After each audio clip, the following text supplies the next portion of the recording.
Ya baik, bismillahirrahmanirrahim. Alhamdulillah, alhamdulillahilladzi arsala rasulahu bil huda wa dinil haq yazirahu ala dinihi wa kafa bisyahidah. Asyhadu alla ilaha illallah wa asyhadu anna muhammadar rasulullah nabiy ba'da ma ba'du. Rabbi shrah li sadri wa yassir li amri wa hlul 'uqdatam min lisani yafqahu qawli. Allahumma sholli ala sayyidina Muhammad wa ala sayyidina Muhammad kama sholaita ala sayyidina Ibrahim wa ala sayyidina Ibrahim wa barik ala sayyidina Muhammad wa ala sayyidina Muhammad kama barakta ala sayyidina Ibrahim wa ala sayyidina Ibrahim fil alamin innaka Hamidum Majid. Ya, alhamdulillah teman-teman, pada pagi ini kita dapat kembali berkumpul ya untuk kuliah walaupun dengan media Zoom ya, tapi itu merupakan salah satu karunia Allah juga ya yang patut kita syukuri. Ya, sebenarnya pembahasan kali ini adalah mengenai ukhuwah dan persatuan ya. Kan tetapi saya ingin sedikit menambahkan pertemuan yang kemarin. Saya khawatir adanya kekurangan ya dari pertemuan yang kemarin, yaitu mengenai hukum ya dalam Islam. Nah, sebagaimana kemarin kita sudah sedikit bahas bahwa hukum dalam Islam itu juga sudah dibahas di bab 2, yaitu mengenai dasar-dasar hukumnya, yaitu Al-Quran dan hadis ya. Dan juga pada pertemuan kemarin bahwa hukum Islam yaitu setidaknya itu mengatur dua hal, yaitu ibadah dan muamalah ya. Nah, muamalah ini sebenarnya juga sedikit sudah kita bahas pada pertemuan kemarin, itu terutama mengenai masalah ekonomi ya dan juga politik ya. Nah, dan juga mungkin kemasyarakatan itu juga merupakan muamalah juga. Akan tetapi ada hal yang mungkin lebih dititik beratkan ya, yaitu dalam ibadah dan muamalah ini memiliki dasar hukum yang berbeda ya. Kalau kemarin ibadah itu kan berawal dari yang haram kecuali kalau ada perintahnya, yaitu ibadah ya. Kalau muamalah ini dia berawal dari yang mubah kecuali kalau ada larangannya. Nah, pada muamalah ini sebenarnya kita lebih memfokuskan pada hal-hal yang diharamkan. Kenapa? Ketika kita tahu yang haram-haram itu, ya maka kita secara otomatis ya, kalau tidak melakukan yang itu pasti akan halal gitu kan. Ya, kalau kita sudah tahu yang haram-haram tersebut ya, berarti otomatis yang selain itu adalah halal. Oke. Mengenai halal dan haram, mungkin teman-teman juga sudah pernah belajar ya di SMA atau DMA atau di mana ya SMK-nya atau ya pasti udah pernah belajar. Nah,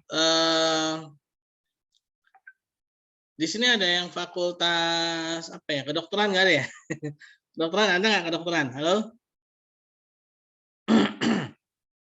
Ada kedokteran? Nggak nyaut nih, kayaknya nggak ada ya. Kalau farmasi ada nggak farmasi?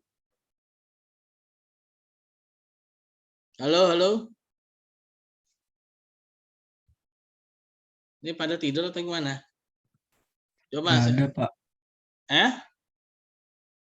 Nggak Ada ya? kayaknya, Pak, farmasi, Ada Pak. ya? Azhar yang mana Azhar? Saya dari hukum, Pak. Oh, hukum. Nah, ini ya Fakultas Hukum. Nah, Fakultas Hukum ini saya ada kenal tuh orang dari Fakultas Hukum, tapi bukan UP atau dari mana ya. Teman saya dari Fakultas Hukum juga. Rata-rata orang Fakultas Hukum itu detail ya, apa namanya tuh, kalau dia membaca sesuatu tuh biasanya detail. Nah, orang hukum ini biasanya orangnya kalau membaca sesuatu itu sangat teliti ya. Sangat teliti biasanya kalau lulusan dari Fakultas Hukum. Nah, saya ada dua tuh teman saya dari Fakultas Hukum ya. Yang satu itu namanya Pak Budi ya, satu lagi namanya Pak Rifki ya. Itu dua-duanya luar biasa ya. Kalau membaca segala sesuatu itu detail ya. Teman saya tuh Pak Budi itu dia pernah ngasih slide ke saya tentang muamalah ya, tentang ekonomi Islam sebenarnya, tapi lebih ke transaksi-transaksi. Nah, dia ngasih slide berapa banyak banget ya, kayak 250 slide ya. Dia ngasih ke saya. Jadi mau ngasih perbandingan ya antara yang syariah dengan hukum positif yang ada di yang ada di Indonesia. Ternyata banyak kecocokan, ya. Banyak kecocokan antara yang syariah dengan yang hukum positif. Mungkin dari segi bahasa saja yang beda ya. Dari segi bahasa aja yang penyebutannya berbeda, tapi sebenarnya dari segi isi, substansi itu ternyata banyak kesamaan ya. Nah, ini Azhar dan yang lainnya Fakultas Hukum siapa aja nih? Saya senang nih kalau kita diskusi itu berdasarkan background latar belakang teman-teman gitu ya. Jadi ilmu agama ini kepake gitu loh. Ya jadi istilah itu kita tuh belajar agama Islam ini bukannya ilmu langitan ya. Ini ilmu bumi ya. Itu ilmu bumi yang harus dipraktekkan ya. Sehingga kita tahu dan kita semangat jadinya belajar ya. Nah, yang menjadikan salah satu saya semangat belajar itu adalah ya karena saya ingin membuktikan kalau Islam itu benar gitu kan dan sesuai dengan ilmu pengetahuan, bukan berdasarkan pada khayalan, mitologi, dongeng ya, terus tahayul. Nah, ini kan mohon maaf ya kan rata-rata kan seperti itu gitu kan. Jadi agama itu dianggap seperti dongeng yang mungkin tidak pernah terjadi atau tidak akan pernah terjadi ya. Atau tahayul ya, khayalan. Nah, itu bahaya yang seperti itu. Jadi memisahkan antara agama dengan dunia ya. Nah, itu sangat berbahaya seperti itu ya. Nah, agama kita, agama Islam ini adalah agama yang memang diturunkan oleh Allah Subhanahu wa taala ya melalui Nabi Muhammad SAW, Rasul yang terakhir ya, Rasul yang terakhir ini untuk dipraktekkan dan sudah ada contohnya, sudah ada generasinya ya sehingga kita bisa langsung mempraktekannya ya bukan hanya sekedar teori ya bukan hanya sekedar teori ya gitu ya Azhar ya. Nah Azhar, Azhar, Ya Pak, nah kamu selama udah berapa bulan kamu fase 1 udah ada 5 bulan ya. Nah selama 5 bulan ini kamu ada nggak temuan-temuan apa yang kamu pelajari apa namanya kamu belajar sendiri gitu ya yang kamu pelajari sendiri eh, adanya kecocokan ya atau mungkin sebaliknya ya adanya ketidakcocokan ya antara ilmu hukum dengan agama.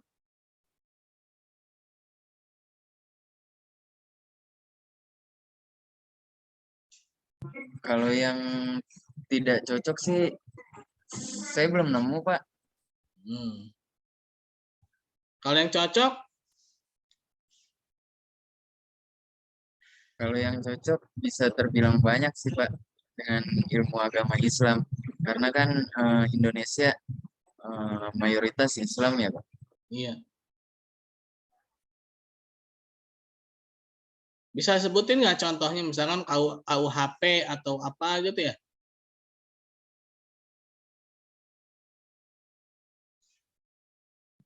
Contoh contoh apanya Pak? Ya, misalkan nih Pak, ini ada peraturannya ini Pak. Misalkan KUHP, misalkan ya, saya juga nggak tahu ya. Ini kok KUHP nomor sekian Pak, ternyata pas saya bandingkan dengan ilmu agama Islam, ternyata kok sama Pak, secara substansi sama gitu. Ada nggak yang kayak gitu?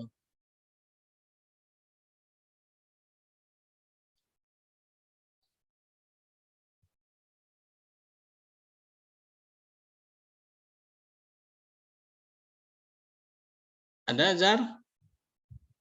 Atau belum nemu?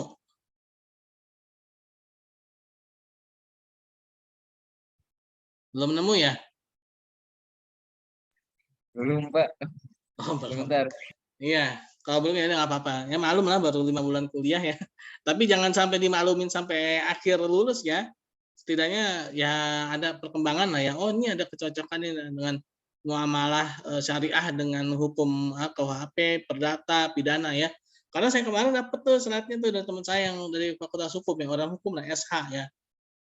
Ini dia ngasih saya slide 250 slide ya. Itu kecocokan antara muamalah syariah dengan hukum perdata ya hukum perdata nggak salah ya perdata dan pidana perdata nggak salah perdata ya itu ada tuh terus saya baca ini banyak banget sebenarnya ternyata kata dia ini belum seberapa gitu. Ternyata luar biasa ya wah ini banyak kecocokan ternyata itu yang dari Fakultas Ilmu Hukum ya. Nah belum lagi nih ada Rinaldi ini yang biasanya on cam nih lagi off cam terus kenapa nih Rinaldi ya. Psikologi ya. Gimana? Psikologi ini Iya, Pak. tahu siapa Bapak psikologi? Bapak psikologi dalam Islam siapa? Kalau dalam Islam kurang tahu, Pak. Saya tahunya Nah, guru besar Saruli Wito. ya kalau yang dari itu Profesor siapa? Saruli Wito, Pak. Dari ya, Saya tahunya yang guru besar psikologi, Pak. ya siapa Bapak psikologi yang ilmu umumnya? Yang Sarlito, Pak. Ya, Sarlito, Pak. bukan yang secara globalnya, bukan Indonesia. Oh, yang globalnya saya kurang tahu, Pak. Oh, saya dulu padahal ingat, saya lupa ya. Ya. Nah, kalau dalam Islam ya, itu Bapak psikologi kita itu Ibnu Khaldun ya. Ibnu Khaldun, bukan itu ya, bukan universitas ya, itu dia ngambil dari nama ulama ya, itu Ibnu Khaldun tapi bukan universitas ya. Nah, itu Ibnu Khaldun itu dia adalah bapak psikologi dalam Islam ya. Kenapa dia dinobatkan jadi bapak psikologi dalam Islam? Karena dialah yang pertama kali mengamati perilaku manusia ya. Kalau kita baca kitabnya tuh ya, Mukadimah Ibnu Khaldun itu ya, yang baru mukadimahnya aja tuh udah bisa jadi bantal ya. Tebal banget ya buku Mukadimah Ibnu Khaldun. Nah, itu dia mengamati bagaimana perilaku manusia berdasarkan tempat tinggalnya ya, berdasarkan misalkan cuaca apa nih, cuacanya yang tempat tinggal di daerah sini cuaca seperti ini orangnya cenderung seperti apa gitu. Itu ada tuh ya di apa, buku Mukadimah Ibnu Khaldun ya, teman-teman kalau mau beli, terutama yang psikologi mungkin nih ya, yang ingin membuktikan bahwa Islam ini adalah ilmu ya, sebuah ilmu yang bisa dipraktekkan, yaitu Ibnu Khaldun itu ya. Nah, itu ya. Jadi apa namanya, teman-teman ya, jadi jangan sampai merasa termarginalisasi ketika belajar agama Islam ya. Nah, kenapa? Karena agama Islam itu agama yang kolot ya, agama yang apa, terbelakang ya, agama yang istilahnya itu apa ya, nggak bisa dipraktekkan lah, udah nggak sesuai dengan zaman. Nah, itu salah ya. Kenapa? Karena Islam itu justru malah lebih maju ya dibandingkan dengan peradaban itu sendiri. Ya. Dan bahkan sekarang ini banyak sekali ilmu-ilmu yang membuktikan kebenaran Islam. Ya. Ya, contohnya ini sekarang ini ya, tentang halal haram. Ya. Halal haram ya, haram terutama dari segi haramnya ini ya. Kalau yang halal itu dalam buku Dr. Yusuf Al-Qardawi itu dikatakan yang halal itu lebih banyak daripada yang haram. Ya. Nah, yang haram itu apa saja? Ada yang haram karena zatnya. Ya, nah, ini haram karena secara zatnya. Ini menarik ya. Saya membaca dari sebuah buku ya, tentang yang paling, kalau dalam Islam itu yang paling menonjol haram secara zatnya apa sih? Tahu nggak? Yang lain nih, Hayu, Muhammad, apalagi nih, Marsanda Nabila ya, Sabina Maharani, Raihan, Pamela, ya, yang lainnya ini Nabila mana, Kanisa.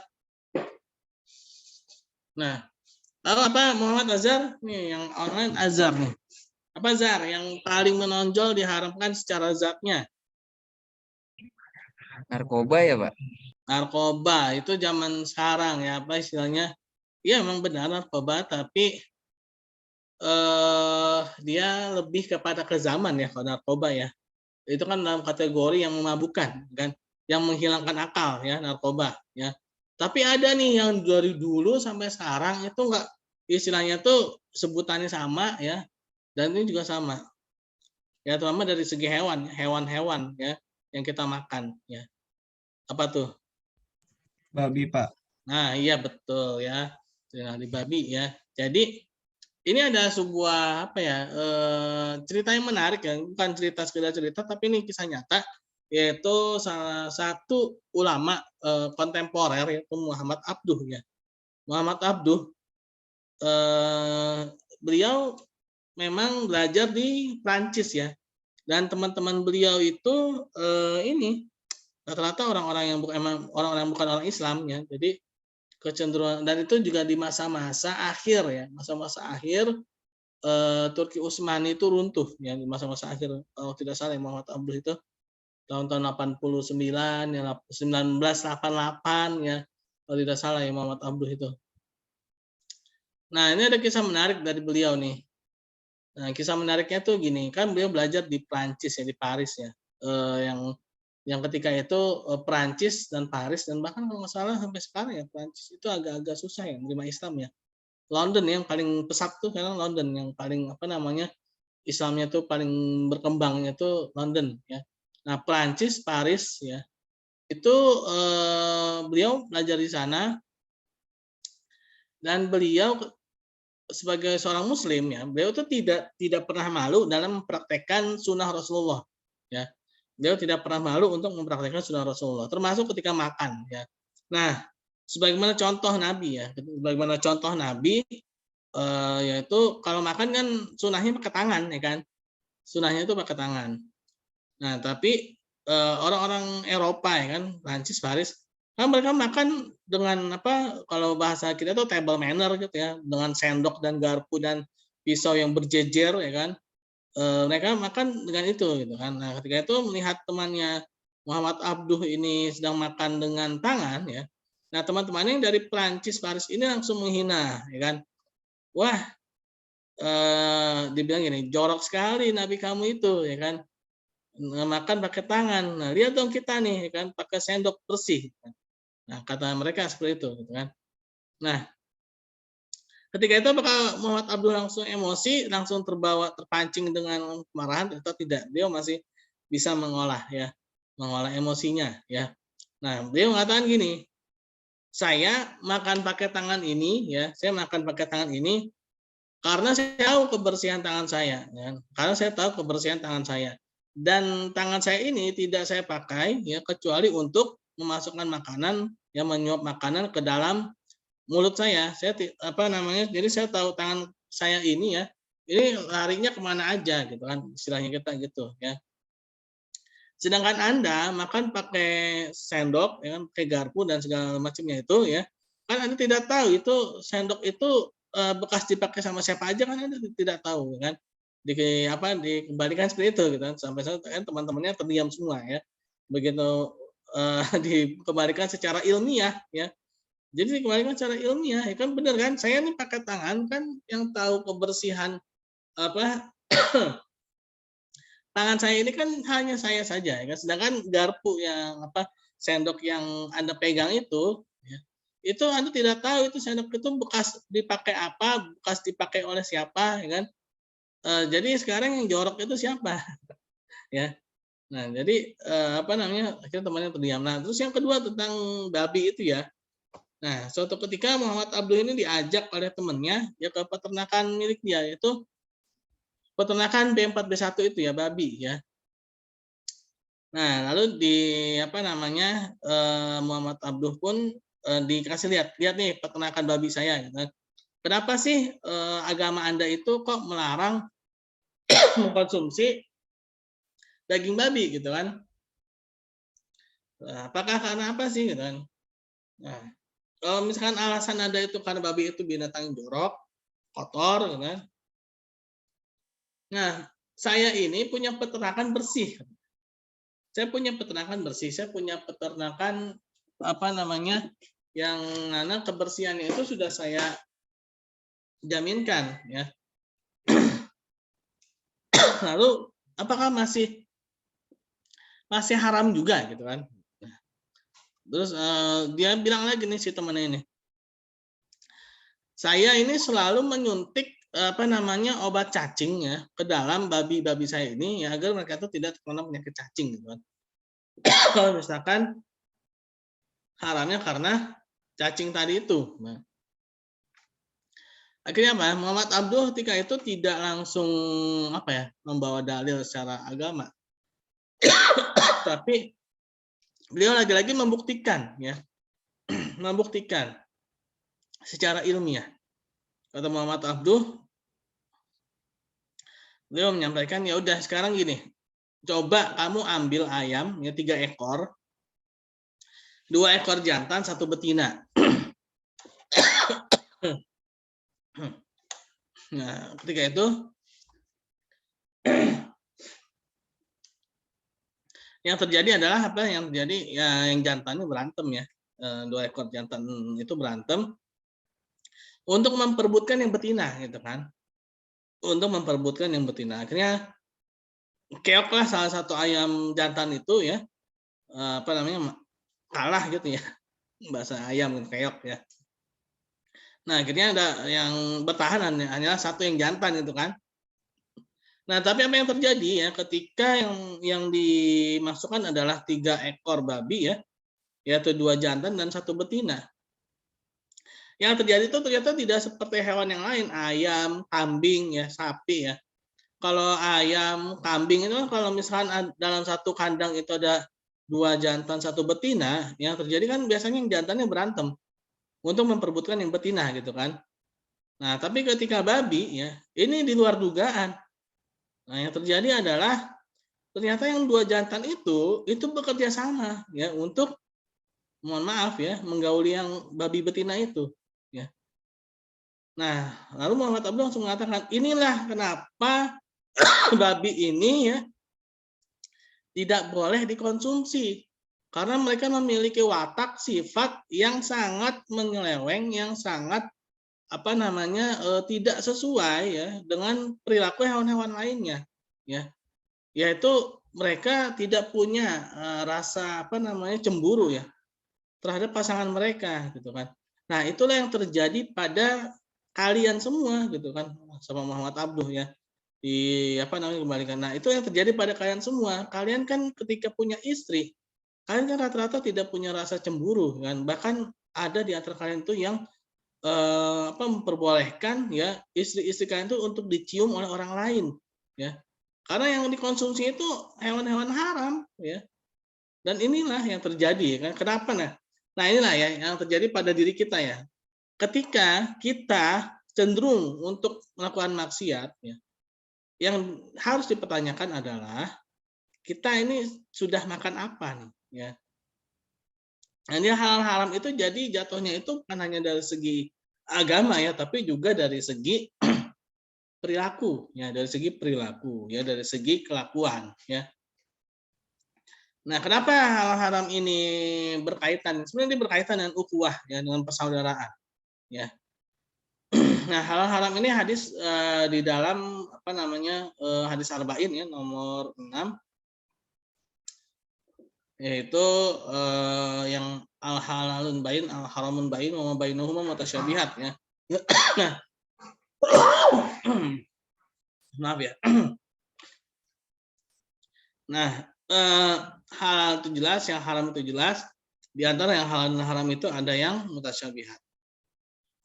Nah, yang mutasyabihat ini ya, ini sangat apa namanya, bisa menjerumuskan pada yang haram ya, dan hadis ini diakhiri dengan apa namanya, dengan segumpal daging ya, apabila baik segumpal daging itu maka baiklah seluruh tubuhnya, dan apabila buruk maka buruklah seluruh apa namanya, anggota tubuh tersebut. Nah, segumpal daging itu adalah hati atau kolbu ya.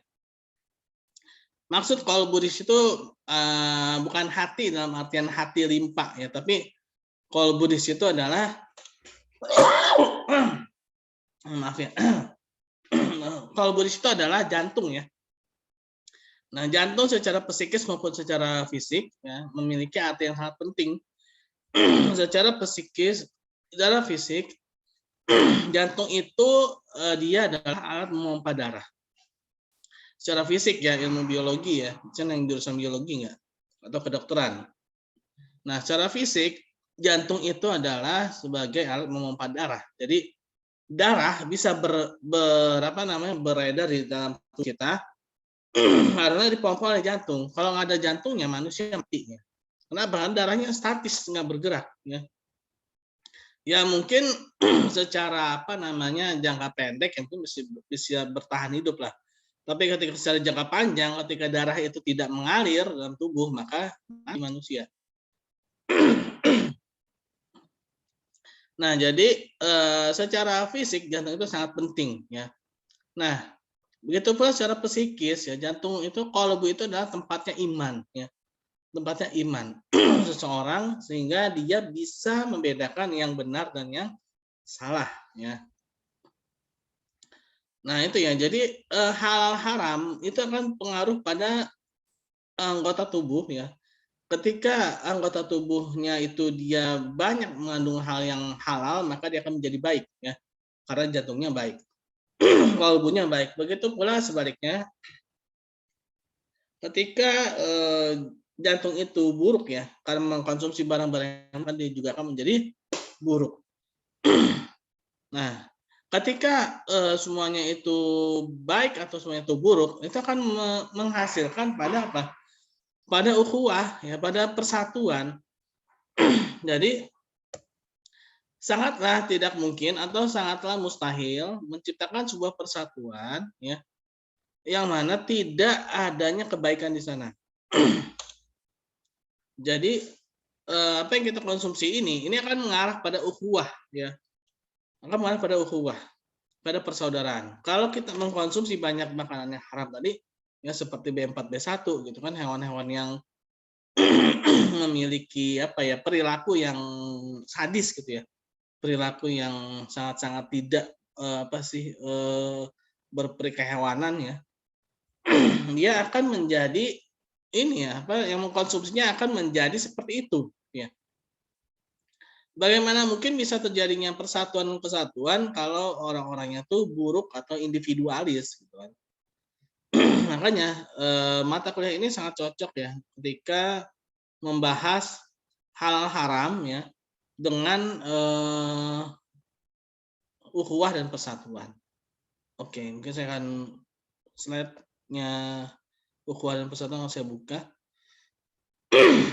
Aduh, maaf ya.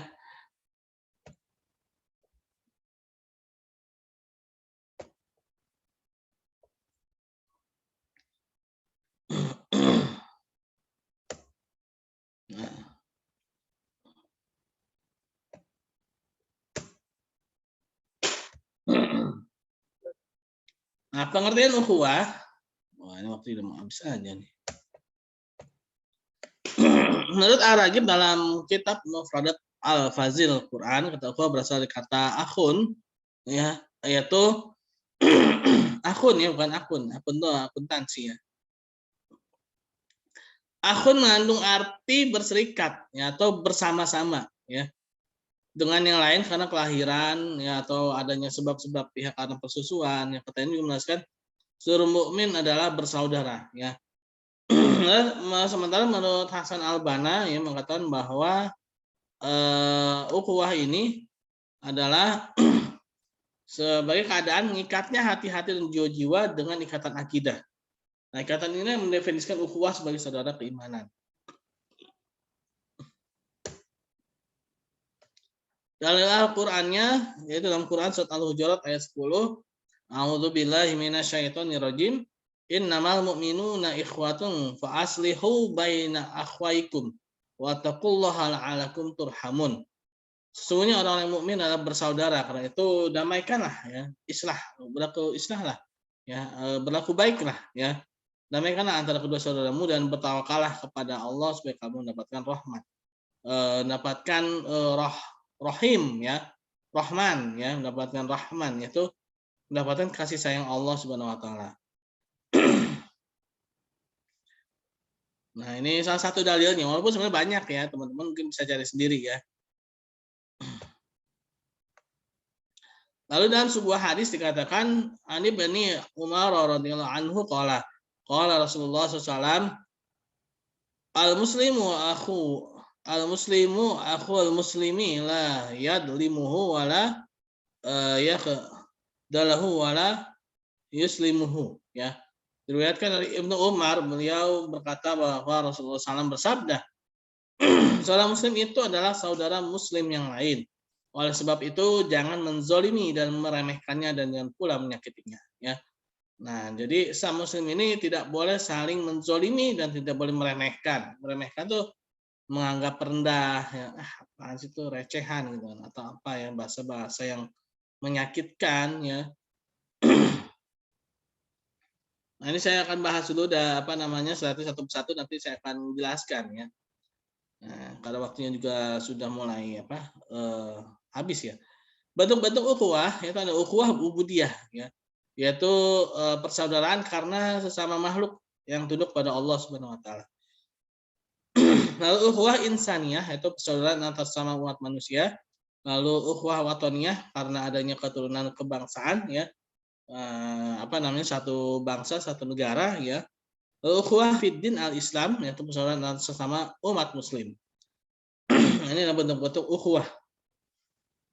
Nah, adapun ukhuwah yang dibentuk oleh Rasulullah SAW adalah yang pertama kali adalah ukhuwah fiddin ya, yaitu ukhuwah dalam agama ya. Pertama yang dibentuk adalah ukhuwah sama umat muslim ya. Sebagaimana yang diriwayatkan oleh banyak hadis ya, kisah dari para sahabat ya, bagaimana ukhuwah mereka ya. Mungkin teman-teman juga sudah pernah saya ceritakan atau mungkin pernah saya sampaikan ya, bagaimana ukhuwah itu ya terjadi ya di tengah para sahabat ya. Luar biasa kisah-kisahnya yaitu mulai dari bagaimana ketika di Mekah ya, bagaimana para sahabat Rasulullah SAW itu saling saling bahu membahu ya ketika diboikot di Mekah ya. Ada seorang sahabat itu dia menyerahkan seluruh barang dagangannya, hasil dagangannya itu untuk keperluan umat Islam ya, seperti Utsman bin Affan radhiyallahu anhu ya. Bahkan beliau ketika itu ketika umat Islam itu diboikot di Mekah ya, Utsman bin Affan radhiyallahu anhu itu adalah sahabat yang kalau dikatakan dia terlepas dari boikot bukan karena tidak ukhuwah tapi karena Utsman bin Affan radhiyallahu anhu itu sangat kaya ya. Mau diboikot seperti apapun dia nggak kena gitu ya, saking kayanya Utsman bin Affan ya. Dia itu sahabat Rasulullah yang paling kaya ya, Utsman bin Affan. Nah, ketika itu beliau ingin menyedekahkan seluruh barang-barangnya itu untuk keperluan umat Islam. Dan ketika itu orang-orang kafir itu berusaha untuk membeli gitu. Jadi setiap kali ada orang Islam itu ingin membeli sebuah barang ya, itu tiba-tiba saja orang-orang kafir itu membeli barang yang ingin dibeli orang Islam itu dengan harga yang lebih tinggi. Ya. Dengan harga yang lebih tinggi. Nah, ketika itu Utsman bin Affan ingin menyerahkan atau menyedekahkan barang-barang tersebut ya kepada keperluan umat Islam. Nah, tiba-tiba saja datanglah orang-orang kafir ya, ingin membeli barang-barang Utsman itu yang ingin disedekahkan. Tapi kata Utsman bin Affan seperti ini, kalau kalian mau membeli barang saya ya, belilah minimal berapa, kalau nggak salah 1000 kali lipatnya gitu ya. Minimal itu 1000 kali lipat dari harga yang ada. Kaget semuanya kan, nggak ada yang bisa beli gitu. Boleh dibeli oleh kalian tapi minimal itu segini. Kenapa? Karena ini adalah pahala minimal yang diberikan oleh Allah Subhanahu wa taala pada saya. Wah, ada yang sanggup beli kan? Nah, akhirnya ya udah, semua barang itu disedekahkan untuk keperluan umat Islam ya. Nah, itu salah satu contoh ukhuwah ya. Salah satu contoh persaudaraan ya dalam Islam ya. Jadi ketika melihat saudaranya itu dalam kesusahan ya, langsung membantu gitu kan. Belum lagi ada kisah yang lain ya. Mungkin teman-teman bisa baca buku Muhammad Khalid ya. 60 karakteristik para sahabat. Nah, itu banyak sekali cerita kisah ya yang dikisahkan dari para sahabat Rasulullah, bagaimana ukhuwah mereka ya, bagaimana persaudaraan mereka ya. Kenapa bisa terjadi seperti itu? Ya karena itu ya. Awalnya itu dari keimanan kepada Allah Subhanahu wa taala, syariatnya dijaga gitu kan. Mereka pola makannya, hal haramnya dijaga ya. Sehingga terbentuklah ukhuwah ya. Nah, sedangkan kita, oleh karena itu teman-teman ya, berhati-hatilah ketika mengkonsumsi barang. Jangan pernah malu untuk membeli barang untuk mengecek apakah ada label halalnya atau tidak. Ya. Kadang-kadang ada orang yang ini ya, ngapain sih lihat label halal, repot banget sih, ribet banget sih gitu kan. Mau itu label halal dari MUI kah ataukah label halal dari yang memproduksikan itu nggak masalah. Yang penting ada label halal ya. Yang penting kita sudah berusaha walaupun sebenarnya ternyata misalkan ya, ternyata yang di label halal itu ternyata ada haramnya ya. Tapi setidaknya kita karena sudah ada usaha, Allah Subhanahu wa taala itu sudah memberikan pahala dan mungkin bisa jadi Allah akan menghilangkan mudarat dari keharaman barang tersebut karena usaha kita. Ya, yang penting kita udah usaha gitu kan. Beda dengan yang ada usaha sama sekali main asal makan-makan aja ya tanpa adanya hal haram ya. Main asal bahasa Betawinya main sabet aja gitu kan ya. Tapi ternyata dia nggak lihat hal haram ya. Nah, itu ketika memang benar-benar haram masuklah ke dalam tubuhnya ya. Begitu masuk ke tubuhnya, tumbuhlah daging dari yang haram tersebut ya, dari makanan haram tersebut dan itu akan susah sekali untuk menjadi memperkuat rasa persaudaraan ya. Dia akan menjadi egois, menjadi individualis, menjadi apa namanya ingin menang sendiri ya. Jadi seperti itu teman-teman ya. Jadi ketika hal haram ini sudah terjaga maka ukhuwah persaudaraan akan terbentuk ya. Jadi kalau kita ingin membentuk ukhuwah, coba perhatikanlah apa yang kita makan, apa yang kita konsumsi. Nah, ketika ukhuwah sama umat Islam ini sudah terbentuk, ya maka ini akan terbentuk semua ya. Nah, jadi landasnya itu pertama dari ukhuwah fiddin al-Islam ini. Ya, maka keturunan kebangsaan Islam dan Muslim akan kuat, persaudaraan antara sama umat manusia juga akan kuat ya. Nah, ini akan menjadi persaudaraan antara sama makhluk Allah juga akan menjadi kuat. Jadi seperti itu teman-teman ya. Ya, ukhuwah itu adalah suatu hal yang sangat penting karena dia adalah benteng ya dalam menjaga umat Islam ini. Karena di akhir zaman ini akan ada penyakit namanya wahan, yaitu cinta dunia dan takut mati. Ya, penyakit yang menyebabkan umat Islam ini tidak memiliki ukhuwah dan bagaikan buih di lautan yang terombang-ambing ya, terombang-ambing akibat dari apa namanya keserakahan ya, ketamakan terhadap dunia karena makanannya tidak dijaga ya. Ya, jadi seperti itu teman-teman.